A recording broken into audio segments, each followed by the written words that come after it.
सद्गुरु दास तुका काय माझी वाणी मानेन संताशी रंगम चित्ताशी अपुनिया मस्तक ताज्यावरी करे संतांच्या नमो सद्गुरु तुकया ज्ञान दीपा नमो सद्गुरु सच्चिदानंद रूपा नमो सद्गुरु भक्त कल्याण मूर्ती नमो सद्गुरु भास्कर पूर्ण करते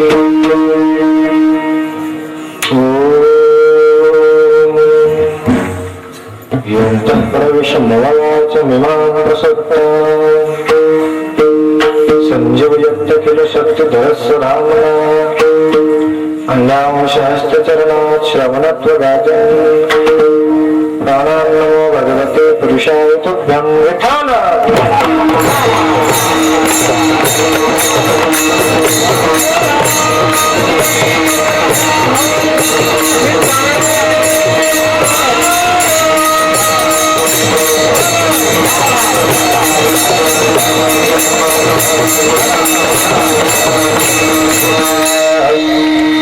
विषयी विसर पडिला निशेष अंगी ब्रह्मरस ठसावला माझी मद झाली अनावरवाचा छंद या नामाचा घेतलाशे मुक्त कविलो तुझ्या नदी भगवान श्री ज्ञानोबराय भगवान श्री तुकोबाराय आणि सद्गुरु दादासाहेब यांची असणारी ही सेवा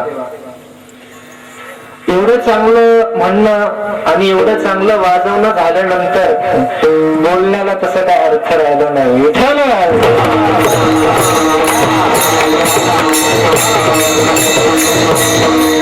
सद्गुरूंची सेवा आहे त्या निमित्तानं मी इथं उभा आहे कारण इथलं वातावरण जर पाहिलं मी तर म्हणेन असं वातावरण स्वर्गात सुद्धा देवाला भेटलं नसेल कधी कीर्तन करायला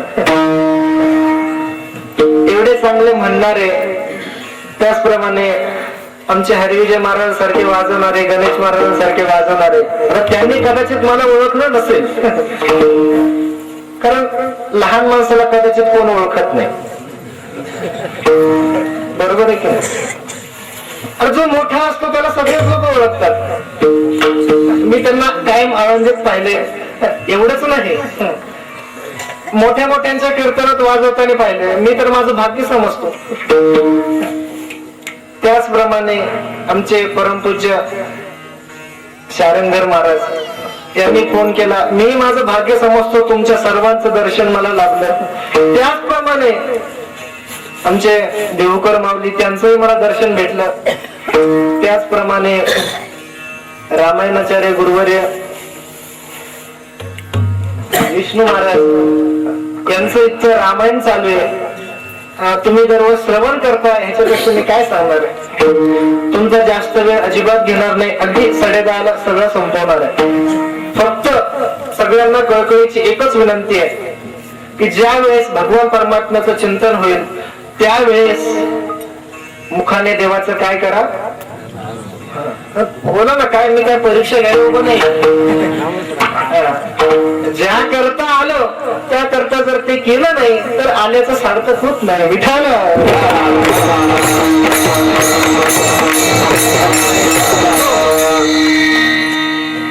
संत श्रेष्ठ जगद्गुरु तुकोबाराय या अभंगामध्ये स्वतःचा स्वानुभव प्रकट करतात तुकोबारांना काय अनुभव आला कारण अनुभवाचे 2 प्रकार आहे एक प्रमा आणि एक भ्रम शक्य अनुभवाचे 2 प्रकार आहे स्मृती चिन्हामध्ये आले अनुभव काय असतो एक भ्रम प्रकारचा असतो आणि दुसरा प्रमा संत महात्म्यांचे जे अनुभव असतात ते प्रमा प्रकारचे असतात आणि आपले जीवाचे जे अनुभव असतात ते कोणत्या स्वरूपातील असतात साहजिकच चिंतन तुकोबारांचा अनुभव आहे काय अनुभव आला तुकोबारांना तुकोबारा सांगतात काय अनुभव आहे कारण या अभंगामध्ये तुकोबारांनी साध्य आणि साधन दोन्ही सांगितले काही अभंग तुकोबारांचे असेत आपण गाथ्याचं पारायण अनेक वेळा केलेलं आहे काही अभंग तुकोबारांचे असेत त्याच्यात नुसतं साध्यच सांगितलंय साधन सांगितलं नाही काही अभंग असे त्याच्यात साध्य सांगितलं नाही फक्त साधनच सांगितलं एक गावे आम्ही साधन सांगितलं साध्य काय अनेक अभंग असे आहेत, पण या अभंगामध्ये तुकोबाराने साध्य आणि साधन दोन्ही सांगितलं.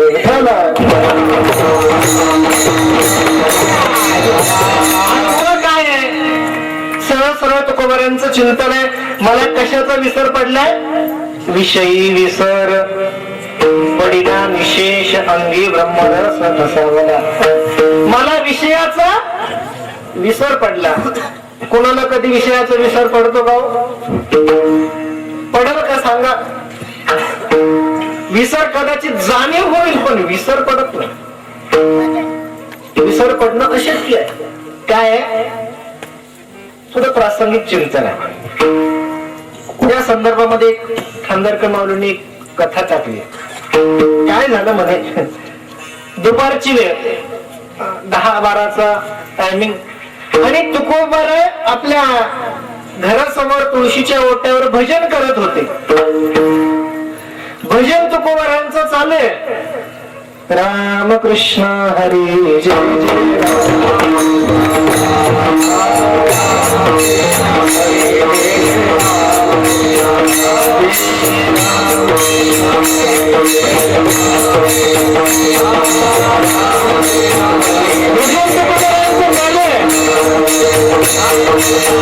आणि अजून एक साहेबांनी आवाज दिला. अहो ऐकलं का? एक नाही, दोन नाही,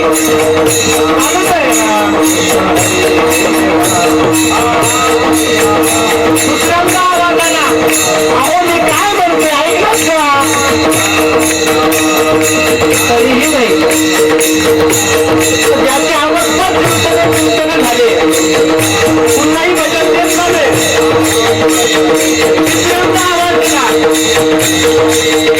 अहो मी काय म्हणते ऐकलं का?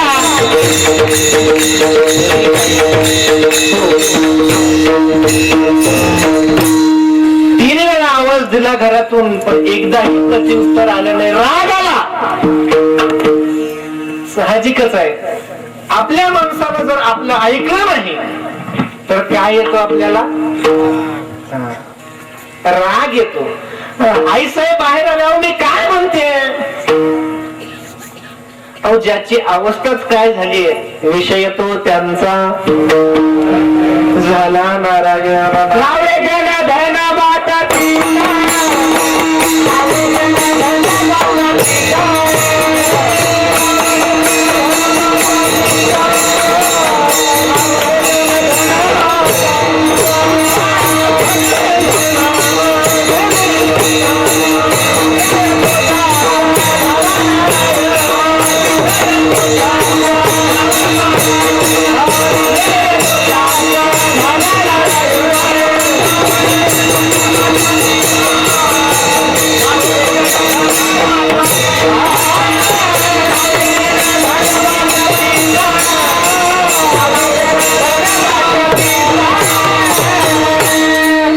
विषय तो त्यांचा झाला नारायण, नावडे जनार्दन.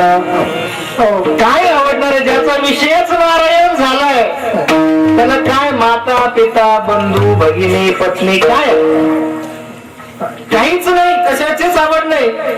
तुका म्हणे कडू वाटतो प्रपंच, रोकडे रोमांच काय कशाची अवस्था? काहीच नाहीये. ऐकलं नाही. आई साहेबांना वाईट वाटलं. काय करावं? माणसाला परमार्थ करावा. परमार्थ करा मनात वाटलं त्यांच्या, पण थोडं 10% तरी लक्ष प्रपंचाकडे द्यावं. 90% परमार्थाकडे आणि 10%. पण आपलं ह्याच्या उलटे. आपलं 10% प्रपंचाकडं. बरोबर आहे ना?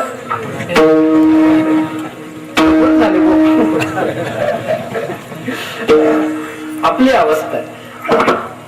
आई साहेबांना वाटलं काय करावं. पूर्वीच्या काळी पद्धत होती, आपल्या जवळच्या माणसानं किंवा आपल्या घरातल्या माणसानं जर आपलं ऐकलं नाही तर गावातल्या 4 मोठ्या लोकांना सांगण्याची पद्धत होती की ह्यांनी त्यांना सांगितल्यावर ऐकतील. काही गावामध्ये आजही ती पद्धत आहे.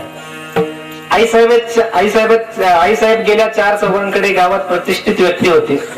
सांगितलं तुम्ही सांगा तुकोबारांना, ऐकलं तर बरं होईल. प्रपंचाकडे थोडं तरी लक्ष द्यावं. प्रतिष्ठित मंडळी तुकोबारायांपर्यंत आले.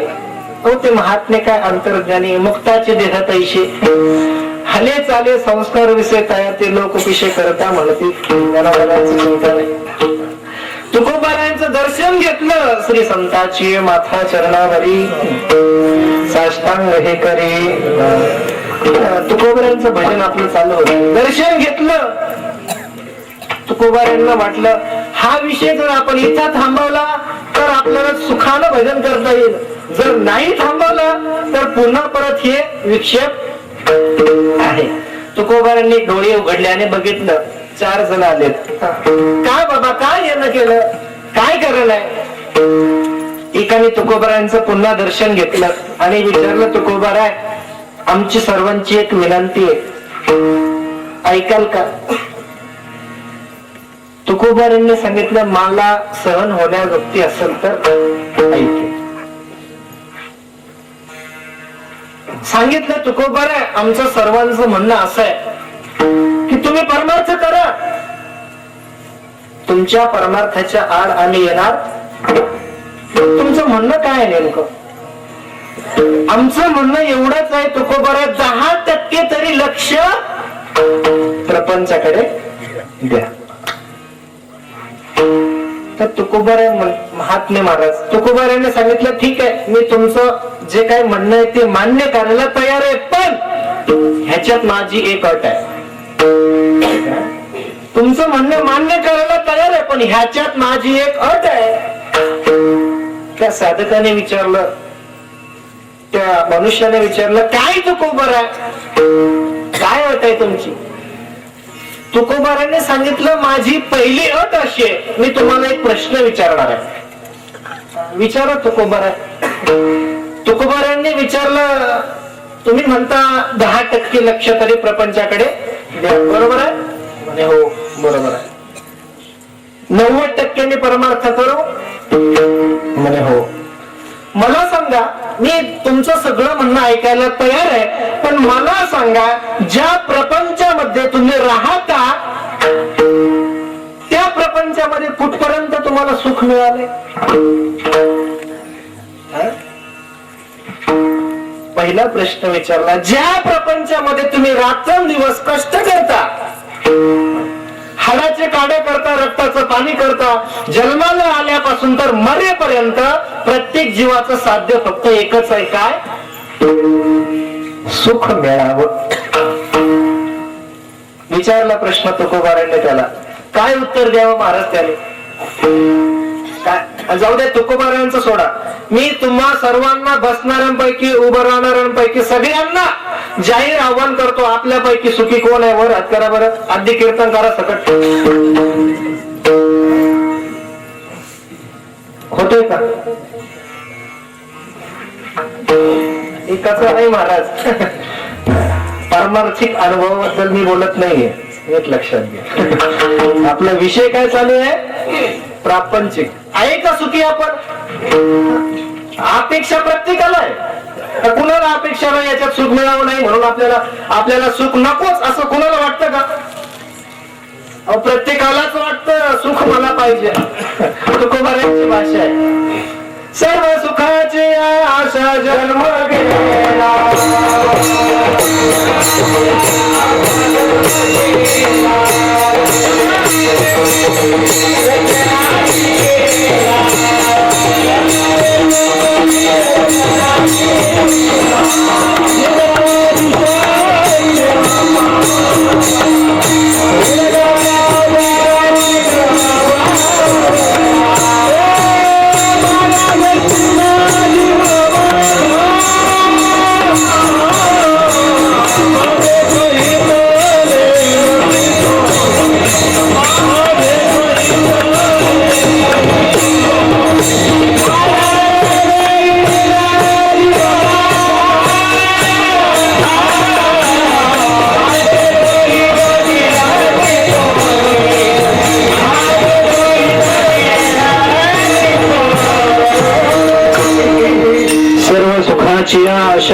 जन्म गेला, क्षण एक मुक्ती यत्न नाही केला, इंगता तुषा क्षण पावला, माझ्या वेष्टीला जीव माझा. असेच जन्म चाललाय, मिळालंय का? बर त्याच्याही पुढचं बोलतो मी, ऐका. पुढचं ठीक आहे, आपल्याला वाटतं सुख मिळावं, ते किती दिवसापुरतं मिळावं वाटतं सांगा बरं आपल्याला. 1 तास, 2 तास, 10 तास, 15 दिवस, त्याच्याही पुढचं बोलतो ऐका. ठीक आहे, आपल्याला वाटतं दुःख जावं आणि सुख आधी कशाने जावं? नेमकं दुःखाने आधी जावं का सुखाने आधी यावं? काय आपली अपेक्षा काय? दुःख आधी गेलं पाहिजे आणि सुख, प्रत्येकाची भावना आहे पण मिळत नाही. त्या साधकाने सांगितलं तुकोबाराय, ह्याच्यात आम्हाला सुख मिळालं नाही आणि मिळतही नाही. मग तुकोबाराय म्हणतात, जर तुला त्याच्यात सुख मिळालं नाही तर त्याच्यासाठी मी 10% कशाला व्हायला घालू?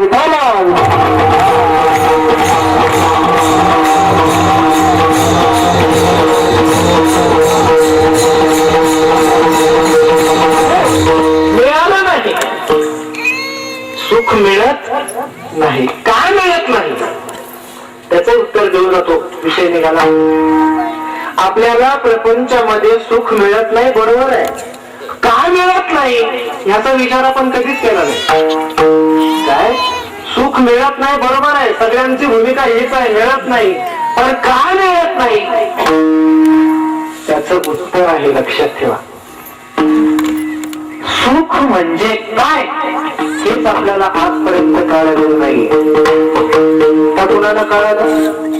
अहो गाडी घेतली, बंगला बांधला, म्हणजे सुख मिळालं अशी भावना आहे. अहो सुख म्हणजे काय? ज्ञानोबरांनी ज्ञानेश्वरीमध्ये सांगितलंय, सुख कशाला म्हणावं. तुम होणा सोये जीव आत्मला नाही, तेथे जे होय तया नाम, त्याला सुख म्हणतात. सुख कुठं आहे? सर्व सुखे आजी किंवा सर्व सुखाचे अगर सुख वाटे याची भाई बहु पायी, त्या ठिकाणी सुख आहे आणि आपण सापडवतो प्रपंचात. अहो जिथं ते सुखच नाही, दुःख बांधवाई आहे हा संसार,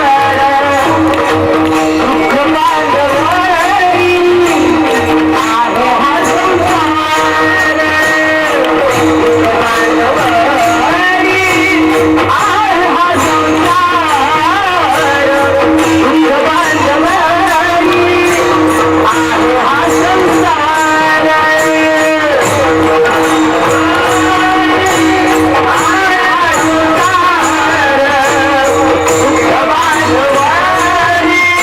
आहे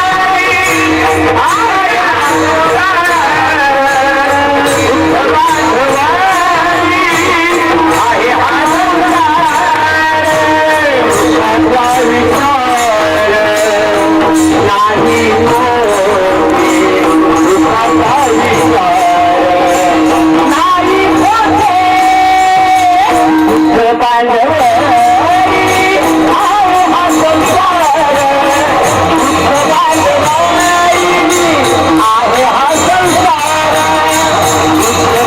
संसार.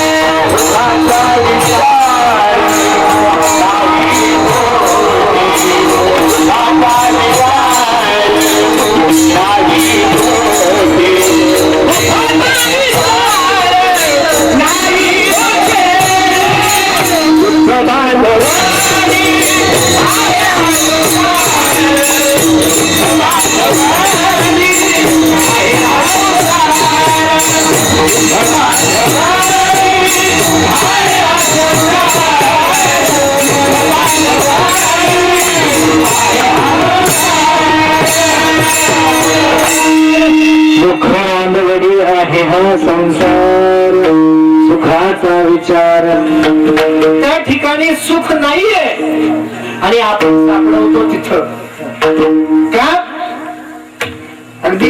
सरळ सरळ चिंतन सांगतो. कारण आपला जो अवतार आहे ना, अवतार तो मधला आहे. जरा स्पष्ट बोलतो बरं का, माफी मागून. तुम्ही आम्ही धड रावणही नाही आणि तुम्ही आम्ही धड मारुतीराही नाही. मग खरं आहे की नाही? धड सज्जनही म्हणायचे लायकीचं नाही आणि धड बोली दिली हो.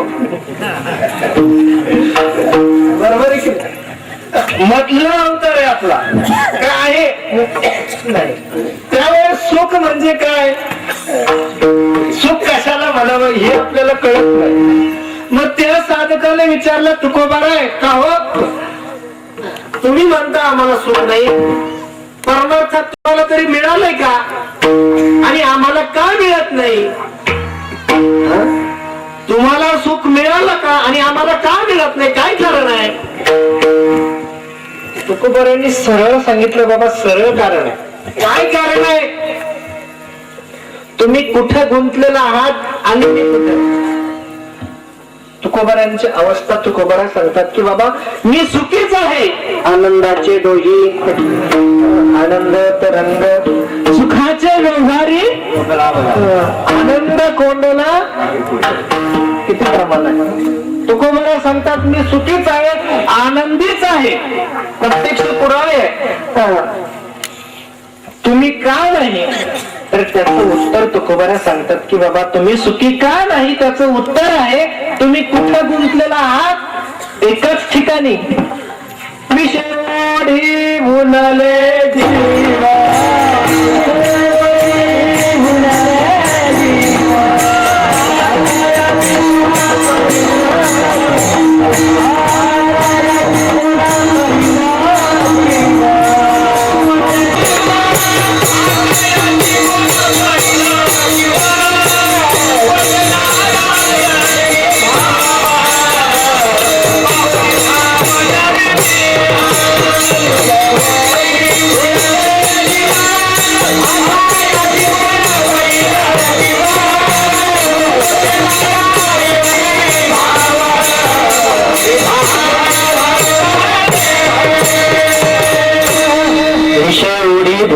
जीव आता याची कोण करील कीव, उपजे नारायणी भाव पावने भाव देह.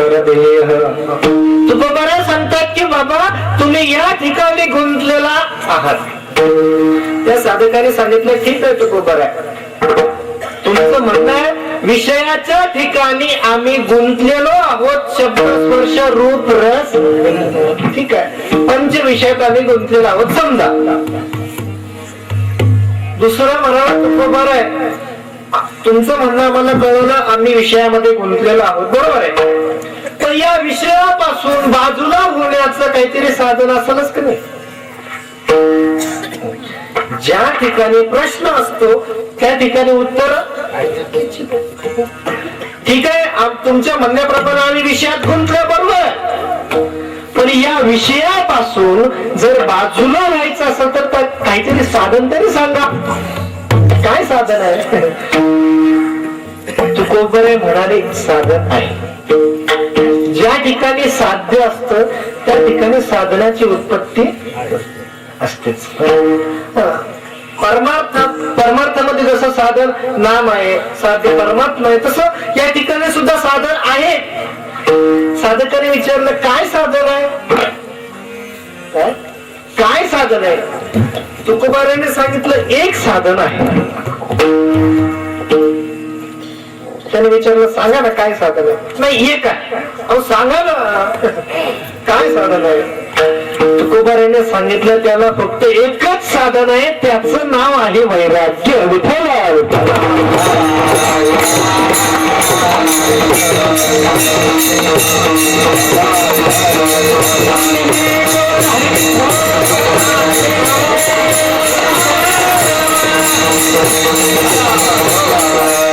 त्याचं नाव काय आहे? वैराग्य. असं सांगितलं बरोबर. तिसरा उठला तुकोबारा आहे तुम्ही म्हणता वैराग्य, हे काय आम्हाला कळत नाही. आम्ही अडाणी माणसं, खेडे गावातले आमची दुसरी सुद्धा नीट झाली नाही, काही काही दहावीतच 10 वेळा बसले. वैराग्य म्हणजे काय हे काही आम्हाला कळलं नाही. सरळ सरळ मराठी भाषेत सांगा. कारण तुकोबारायांचा जो गाथा आहे तो सगळ्या शेतकी भाषेत आहे. ज्ञानोबारायांची ज्ञानेश्वरी उच्च कुटीत आहे.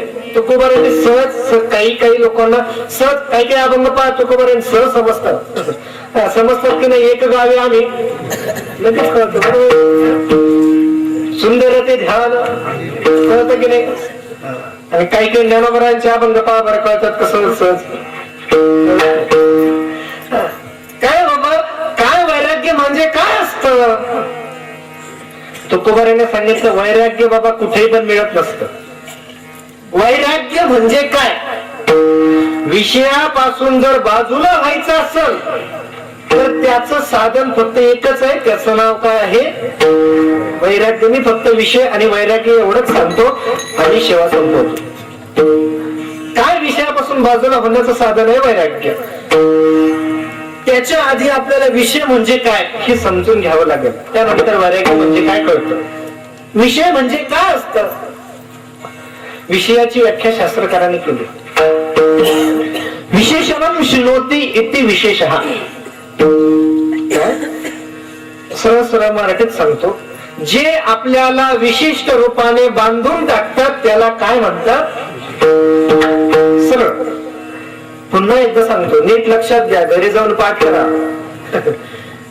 म्हणजे ज्या व्याख्या जर पाठ केली ना, ज्या वेळेस कुठे गुंतायचं असेल ना त्यावेळेस ही व्याख्या आठवायची. जे आपल्याला विशिष्ट रूपानं बांधून टाकतात त्याला काय म्हणतात. विशेषणं शृणोति इति विशेषः. सुभाषितकारांनी एके ठिकाणी शब्दात असं केलंय, जगतामध्ये सर्वात जहाल असणार विष बरं पण विषय बरे. विषय विषयम वैषम्यम न विषम विषम उच्यते. जन्मात घ्राणा विषया एक देहम हरम विषम. सुभाषितकार बोलतात की बाबा विष बरं पण विषय अजिबात. विष एकदाच मारल ते कोणतंही असो, रोगर असो ना तरी एंडोसल्फान असो, कोणतंही असो, कोणताही असो ते एकदाच मारल. पण विषय किती जन्मात मारतील सांगता येत नाही.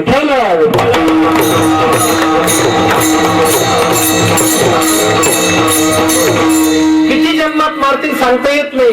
कारण पुढचा जन्म कशावर आहे आपला. आगा कर्मे जे एका जनार्दनी भोग वासना. आपण त्याला म्हणतो थोडक्यात वासना जशी असेल तसं काय पुढचा. ह्याच्यामध्ये गुंतायचं कारण नाही. कारण ह्या जन्मात तुम्ही किती कमव. आता विषय निघला म्हणून सांगतो, कितीही कमवा तुम्ही, कितीही कमवा. 25 लाखाची गाडी घ्या, कोटी रुपयाचा बंगला बांधा, 80-90 वर्ष जगत नाही पुढे माणूस. ठीक आहे, किती वरती टोला मारला तर 100. क्वचित 100 वर्षी बंगला बांधला, गाडी घेतली, सगळं झालं, 100 वर्षी गेला आणि वरती गेला. समजा जाऊ नये एखादा पण गेला आणि गेल्यानंतर यमराज असं म्हणतो का तुम्हाला, तू किती कष्ट केले खाली, 25 लाखाची गाडी घेतली, कोटी रुपयाचा बंगला बांधला, पुढच्या जन्मात तू बांधूच नको, मागचं कष्ट पुढे घे, असं होतं कधी. मागच्या जन्मातली 25 लाखाची गाडी पुढच्या जन्मात भेटते का परत नाही. पुन्हा बिये कधी पहिलीलाच बसावं लागतं. डायरेक्ट 10वीला जात नाही, डायरेक्ट पुन्हा गाडी घेतो, पुन्हा बंगला बांधतो, सुख भोगण्याच्या वेळी जातो, पुन्हा तीच आहे परत आपलं. बरोबर, सोबत येत नाही. म्हणून बाबा विषयापासून बाजूला होण्याचं काय. विषय विषम वैषम्यम न विषम विषम उच्यते. जन्मात घ्राणा विषया एक देहम हरम विषम. आपला विष बरं पण विषय बरे नाही. विषय जर बरे असते तर संत महात्म्यांनी विषयाचे आनंदाने भोग घेतले असते. बरोबर आहे की नाही. तुकोबाराय ज्ञानोबारायांनी घेतले नसते. ज्ञानोबारायांची भाषा काय माहिती का विषयातली. आपल्याला प्रमाण माहिती, प्रमाण म्हणत नाही. येसाते आलिया वळगा शारण धरो नाही तरी संसारो विषयाचे समसुख बेगडाची बाहुली आभराची सावली. विषयाचे समसुख म्हणजे काय आहे? बेगडाची किती दिवस टिकते? एक दिवस, एक तास, 2 तास. काय असतं बघा, गावाकडे जर यात्रा आली ना, यात्रा, लहान मुलं असतं अगदी वर्षाचं, 1.5 वर्षाचं, गावात यात्रा आल्यानंतर, सप्ताह आल्यानंतर ते लहान मूल बाबाच्या धोत्राला म्हणतं, बाबा बाबा मला यात्रेत यायचंय. कोण म्हणत? लहान मूल. आणि शेवटी त्या बापाचाही नाईलाज असतो. मुलानं हट्ट केल्यानंतर पुरवावाच लागतो, बरोबर आहे. तो बाबाही त्या मुलाला घेऊन यात्रेमध्ये येतो. आता ते लहानच मूल, लहान मुलाला काय आवडतं महाराज? ते काय आपल्यासारखे आवड आहे नाही. आता हल्लीच्या काळात मोठ्या लोकांच्या सुद्धा आवडी लहान मुलांसारख्याच झाल्यात मला. ते लहान मुल येतं यात्रेत, एक बेगड चिटकवलेली बाहुली त्याच्या मनात बसते, आवडती त्याला ती. आणि आपल्या बाबाला म्हणतो, बाबा बाबा मला ती बाहुली पाहिजे, मला घेऊन द्या. तो बापही हुशार असतो. तो बाप त्या पोराला थापड मारतो, बस. ते मुलगा काहीच बिचारा काहीच बोलत नाही. थोडं 2-4 पाऊल पुढे जातं, पुन्हा बाबाचं धोतर जातो, बाबा ते बाबूने मला पाहिजे. बापाने सांगितलं, तुला एकदा सांगितलं ना नाही म्हटल्यावर, माझ्याकडे पैसे. तो मुलगा इतका हुशार असतो. सकाळी कसं काय होते बिडी आणायला? हल्लीचे मुलं फार हुशार असतात, सगळं फास्ट झालंय, फार हुशार असतात. तो बाप म्हणतो, अरे तेवढंच होते. आता त्याचाही नाविलाज झाला, पुढे निघाले, पुन्हा 4-5 पाऊल पुढे गेले, पुन्हा म्हणतो, तरी बाप ऐकायला तयार नाही. मग शेवटी लहान मुलाकडे एक शस्त्र असतं निर्वाणीचं, माहितीये तुम्हाला. ते मूल काय करतं, त्या बाबाच्या हाताला सोडून देत. जिथं जास्त फुफुट आहे ना पोयट्याचा, तिथं जात, हातपाय पसरवत आणि रडायला सुरुवात. आता ह्याची गावात चांगली इमेज असते. तोही विचार करतो, कुठे इज्जत घालून घेतात 10 रुपयासाठी. तो त्या मुलाकडे जातो, बाबा ठीक आहे, तुमच्या म्हणण्याप्रमाणे आम्ही वागायला. कोण म्हणत, कोण म्हणत सांगा ना. बोलू दे आता, ठीक आहे असो, की बाबा ठीक आहे, तुझ्या म्हणण्याप्रमाणे मी तुला ती काय करतो, बाहुली घेऊन देतो. तो मुलगा आणि बाप त्या दुकानापर्यंत येतात, ती बाहुली त्याला तो घेऊन देतो, घरी जातो. अगदी बेगड चिटकवलेलं असतं त्याला. ते लहान मूल काय खेळायचं माहिती त्याला. ते खेळता खेळता खेळता ती बाहुली तोंडात घालत, आणि काय वरती कागद बेगड चिटकवलेला असतो आणि आतमध्ये सगळं शेण भरलेलं असतं. कागद तोंडात गेल्यानंतर ओला होतो, ओला होऊन ते बेगड निघून जात आणि शेण त्याच्या तोंडात जायला लागतं. काय त्याच्या तोंडात काय जायला लागतं? शेण. आणि ज्या वेळेस शेण तोंडात जायला लागतं त्यावेळेस कळतं, अरे बाबा आपल्या तोंडात शेण चाललंय, ही बाहुली फेकून दिली पाहिजे. ते मूल काय करतं नंतर, ती बाहुली शेण तोंडात जायला लागलं त्यानंतर ते मूल ती बाहुली फेकून देत. आपली ही तीच अवस्था आहे. मुलाची विचार करायची गरज नाही. बेगड चिटकवलेले विषय आपल्याला भासतात, तिथपर्यंत आपण जातो. विषयाचा भोग घेतल्यानंतर कळतं सगळं शेण तोंडात पडलंय, टाकून द्यायला पाहिजे. बरोबर आहे की नाही? त्यात जर सुख असत तर संत महात्म्याने आनंदाचे विषयाचे भोग घेतले असते की नाही? त्यात सुख नाहीये. विषयाचे ओणी कोण तृष्णा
तृप्त झाला. कोण झालाय?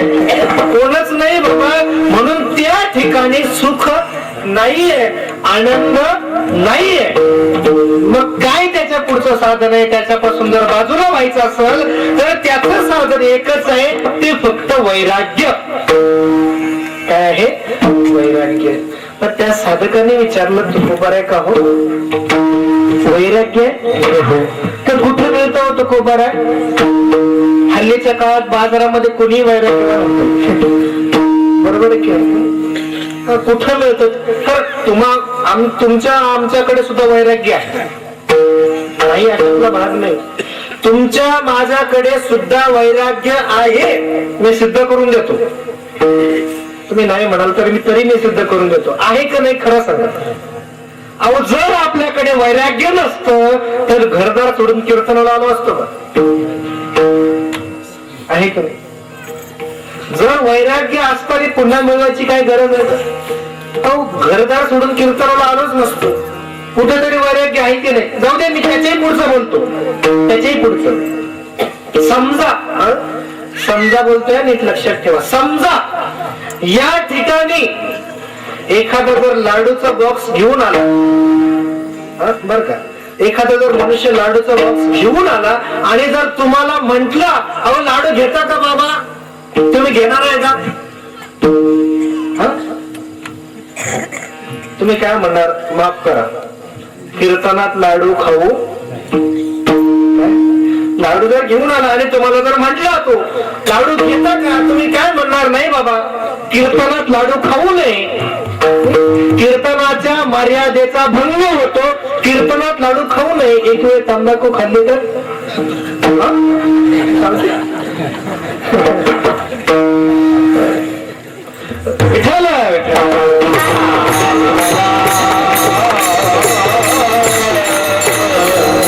कीर्तनात लाडू खाऊ नये बाबा. कीर्तनाच्या मर्यादेचा काय होतो? भंग होतो. कीर्तनात लाडू खाऊ नये. आता तुम्हाला लाडू आवडतो की नाही? लाडू भरपूर आवडतो. ज्या अर्थी आवडत्या वस्तूचा, आवडत्या पदार्थाचा त्याग केला, त्या अर्थी कुठेतरी वैराग्य आहे की नाही? लाडू आवडत असूनही आपण जर त्याचा त्याग करीत असू तर अंतःकरणामध्ये कुठेतरी